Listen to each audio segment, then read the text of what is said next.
Okay, we're live. I am live, and I apologize for not getting back on last night. It was super late when we got back from the Barbie movie, but we wanted to spend a few minutes talking about that and then make our predictions for Oppenheimer tonight, which we're going to see actually in a few minutes. So let's quickly bring our guests in today. We have, of course, as always, the one, the only, the Mommerer, Hello there.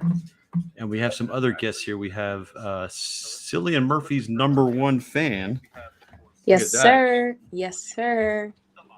And we also have Margot Barbie. Margot Barbie is here in the house. Hey, everybody. And last but not least, Man Bun Ken. What's good? Where did you even You go like for my that? man bun? Ew. It's my new style. That's hysterical. Ew. All right.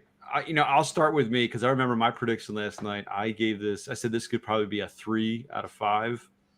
And I got to knock that down to like 2.5, maybe 2. I was actually a little disappointed. There were some parts of it that I thought were funny. I love the opening, 2001. Oh, by the way, just so everybody knows, trying not to spoil anything. So the opening part, though, was actually part of an early trailer for it. And I wasn't sure if that was actually going to be in the movie or not, but they started with it, with that Dawn of Man, with the Dawn of Dolls, and that was hysterical. I love that. And I thought that Margot Robbie and Ryan Gosling were all in on these characters, and I really enjoyed watching them, play them to the hilt. But ultimately, I felt like this writer and the screenplay is just falling back on the same tired old recent trope of like, okay, we're going to have an empowered female character, and we're going to do that by just downgrading all the male characters and making them stupid and vapid and all that. And this movie kind of fell into that pattern for me. And also the arc with the daughter, the mom's daughter, I didn't get that. I didn't see where that was going at all. I think And, ultimately, I agree with a lot of what you're saying. Can you hear me? Yeah. Am I good? I think ultimately, though, for me, what I thought it was funny. I laughed a lot. The movie had some good humor throughout. It wasn't just like the one hit wonder where it's like the funny parts are in the trailer and then it's all else bad. There were some really funny moments.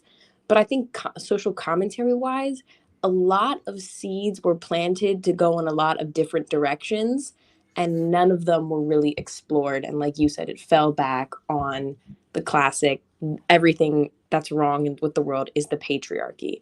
And I think that's just lazy because there were so many seeds planted that could have gone in a lot of different directions, and it could have been a really nuanced commentary on some issues in today's world for young girls growing up in our society. But none of it was really explored past just planting some seeds.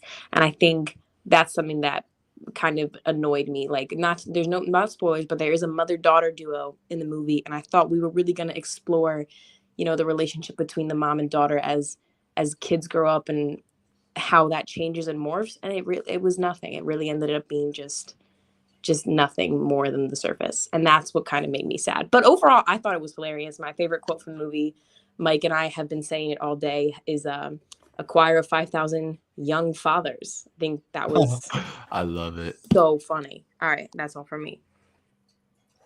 who else? I guess I'll jump in. I will say that I give it a 3 out of 5. 3.5 out of 5. I really just loved the craziness of it. I think looking past like how they try to set up a bunch of social commentary stuff, like I think like even looking past that, I just think it was a lot of fun. I think it was zany. I love the jokes. I love the atmosphere. I love the set decoration, like how accurate they got everything.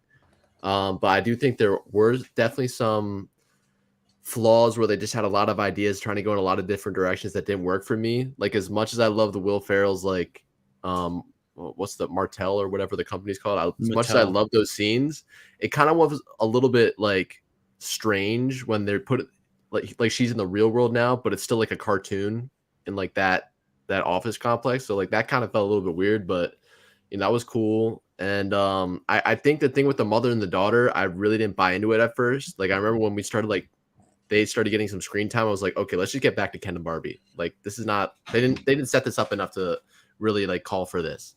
But overall, I will say I really did like it, and I would watch it again. Interesting. Who else? Margot, you want to go? Sure, I'll chime in. So I originally gave it I think like a 4.2, and I still stay there. I still think it's a 4.2. I really didn't think I was gonna like it as much as I did, and I really enjoy. I loved the soundtrack. Like aside from everything, I would listen to the soundtrack on its own, like the entire time. Man Bun Ken and I were like dancing along, and I think that's really important, especially with like a movie that's trying to teach people more than I guess just like the surface ideals. But I know that it didn't really dive into the relationships that we wanted, but I still was really impacted by the character towards the end. I don't really want to spoil anything, but there's a character towards the end that really makes some different comments. Oh, am I having feedback? Yeah, somebody's got their mic or something. Do you want me to turn mine off? Mute mine? Is it yours? It's like I just somebody's wanted to moving make something sure. along their desk. Yeah. Okay. I'll keep going. But there was a character at the end that I think meant a lot to me for some reason, and I don't know if it's because of the point I am in my life right now. But like I was watching a lot of these scenes and a lot of like monologues that were happening, and I just could relate to a lot of them, but I don't want to spoil anything. So I think that's why I give it such a high rating, is that it still was applicable to my life and certain things with how I feel towards my mom and the relationship that a mother and daughter do have. And I think if we do look at it that way, with even Barbie and whoever else she's kind of partnering up with throughout the whole movie, female wise, I think that's really important. But I think, a lot, like I said before, the soundtrack had a lot to do with why I felt the way I did, because they just did a great job reading the room and kind of picking up the vibe. So that's kind of how I took the movie, and that's why it's so high rating for me. And I kind of want to watch it again just so I can either solidify that or maybe go back on my word, but I loved it. Were you I familiar with the Indigo Girls song before this? Of course. Close to Feeling Fine? Okay. Yes. I agree with a lot of what Margot Barbie said, but one thing I will say that me and my other Cillian Murphy fan here kind of got into an argument about was whether or not this is, I guess, a minor spoiler. But did anyone else find it a little distasteful when they parodied the Normandy D-Day beach scene with the Kens fighting? I liked it. I laughed. I found that a little distasteful, and I don't know. I could not really get behind that. I was like, how did this clear the writer's room? When Ken says, I'll see you boys on the Malibu beaches, I gasped. I was like, he did not just say that. And then they pan to someone doing CPR on a horse while there's like, Yeah. this is so bad. Where does that clear? Anyways, that was the one thing the only thing in there that I was like, I don't know if this should have been put in the movie, because it was so funny. I agree with what Margot Barbie and Man Bun Ken said, of like, it's just a fun watch even if you don't want to deal with the social commentary, it is just a fun movie. And there's a lot of, especially if you were a girl who played with Barbies growing up, there's a lot of things that you'll see in it that you'll be like, hey, but that was something that I do not know why they put that in there. All right, since we're crunched for time here, let's move on to our next topic. Oppenheimer. Slay.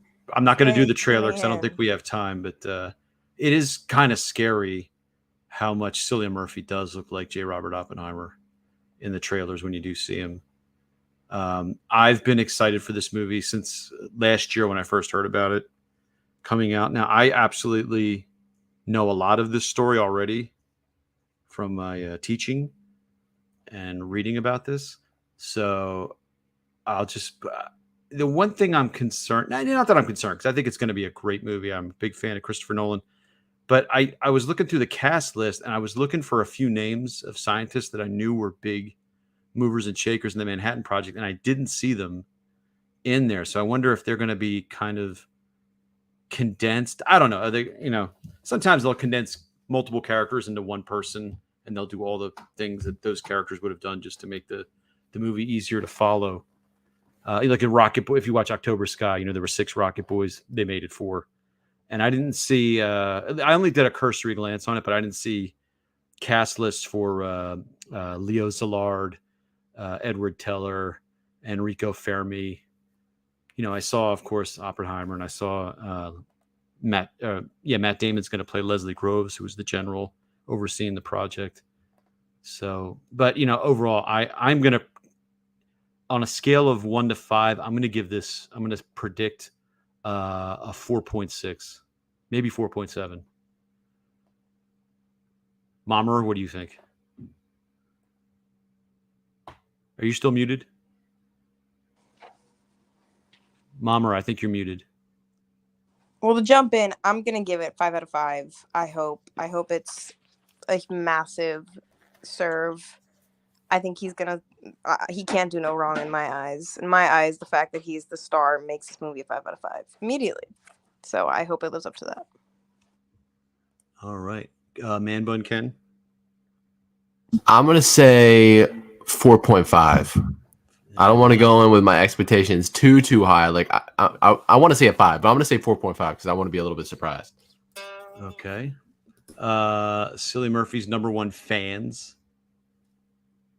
What did you guys predict? I hit him with the 5 out of 5. What do you think? I think that despite Cillian Murphy, it's going to be a 4.2. He's such a hater. There's got to be one in the group, right? All right, Mommer, are you unmuted?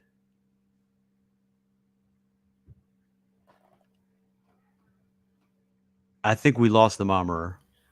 If anyone wants to help Mama, but I guess I'll come in. We talked about this before.